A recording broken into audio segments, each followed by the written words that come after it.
Vamos a estudiar ahora lo que es la reflexión, o sea, cómo la luz rebota, en buenas cuentas, sobre un cuerpo no transparente.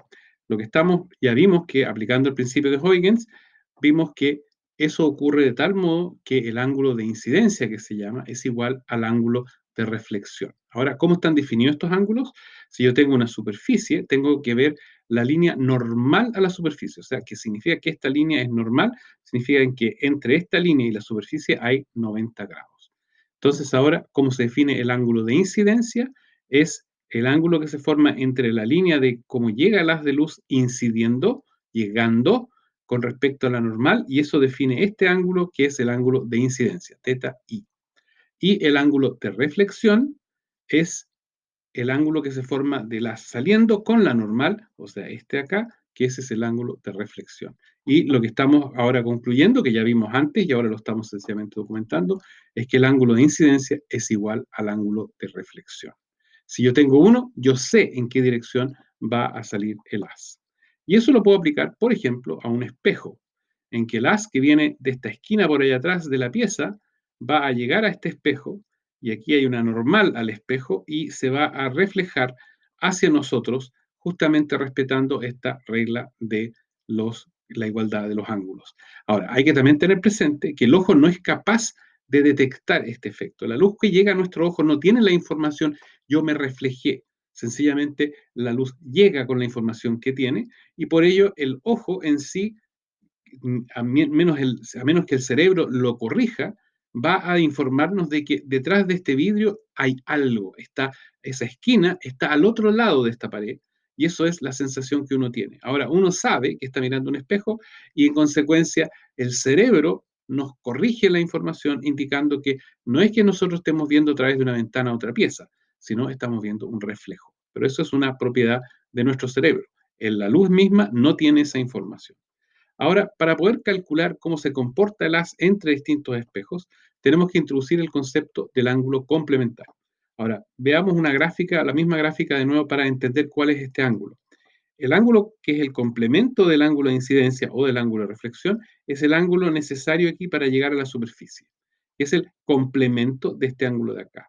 O sea, si en este minuto el ángulo completo es 90 grados, si yo tengo el 90 y le resto el ángulo de acá, voy a obtener el ángulo que es lo que falta para llegar a 90, lo que justamente denominamos el ángulo complementario. Existe un ángulo complementario para el rayo incidente y existe un ángulo complementario para el ángulo de reflexión. Ahora podemos llegar a la ecuación correspondiente y lo que ya dijimos, si yo tengo aquí el ángulo de 90 grados, pi medios, es 90 grados, y le resto el ángulo que ya tengo, el de incidencia, voy a obtener el complemento de la incidencia, que está denominado con una i de incidencia y un c de un complemento. Esta es la relación que me permite calcular sencillamente el ángulo complementario de incidencia y análogamente existe otro que es el ángulo de reflexión complementario. O sea que aquí tengo nuevamente pi medios menos el ángulo de reflexión me da el ángulo de incidencia, perdón, de reflexión complementario, que sería el ángulo que está a este lado de acá. Ahora, con esta información, podemos ahora comenzar a jugar con triángulos para poder ver qué dirección toma un haz. Y una de las reglas que uno no debe olvidar para ese efecto es que la suma de los ángulos de un triángulo es igual a pi, o sea, a 180 grados. En consecuencia, yo voy a poder con esta regla calcular distintos ángulos, como por ejemplo el que vamos a estudiar ahora, en que en este momento yo estoy viendo este haz que llega a este espejo de acá, y acá hay otro espejo, y el haz va a reflejarse acá, y va a reflejarse en esta otra esquina saliendo en esa dirección. Ahora, yo por ejemplo puedo saber este ángulo de acá. Yo sé en qué dirección estoy haciendo mi incidencia sobre este espejo. Ahora, el resto lo tengo que poder calcular directamente con las reglas que estamos viendo. En consecuencia, si yo conozco este ángulo de incidencia, yo sé que el ángulo de reflexión es igual, o sea que yo sé que estos dos ángulos son iguales. Por otro lado, yo sé que si conozco este ángulo, puedo calcular el ángulo complementario, que es el de acá. En consecuencia, ahora conozco este ángulo complementario.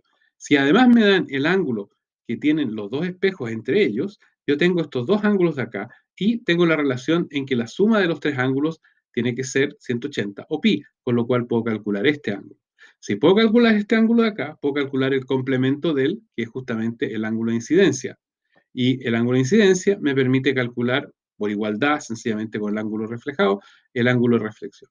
En consecuencia, yo, sabiendo puro el de incidencia y el ángulo acá entre los dos espejos, puedo decir en qué dirección va a salir finalmente este haz. Y esto además se puede usar para hacer distintas aplicaciones. Por ejemplo, hay una relación, voy a mostrar la gráfica primero. Acá yo tengo el haz como está incidiendo sobre esta superficie y se va a alejar nuevamente y yo estaba, por ejemplo, a una distancia D. Esto es D, que es igual al lugar que estoy, por ejemplo, observando acá.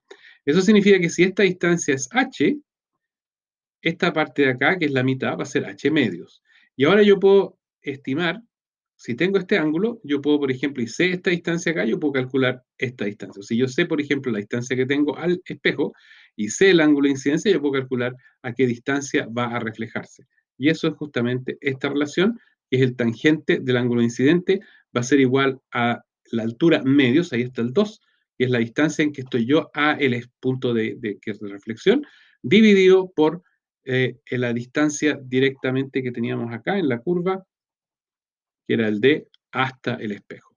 Y con eso se pueden aplicar ahora estas leyes geométricas, tanto la suma de los ángulos como la relación con respecto a con funciones trigonométricas para relacionar la distancia con con la distancia al espejo, con la distancia al punto de reflexión, y con las dos leyes de los ángulos complementarios, más la ley, perdón, la ley acá de la igualdad entre ángulo, incidencia y reflexión, puedo calcular los distintos haces que van a reflejarse en espejos, en varios espejos que tienen ciertos ángulos de referencia.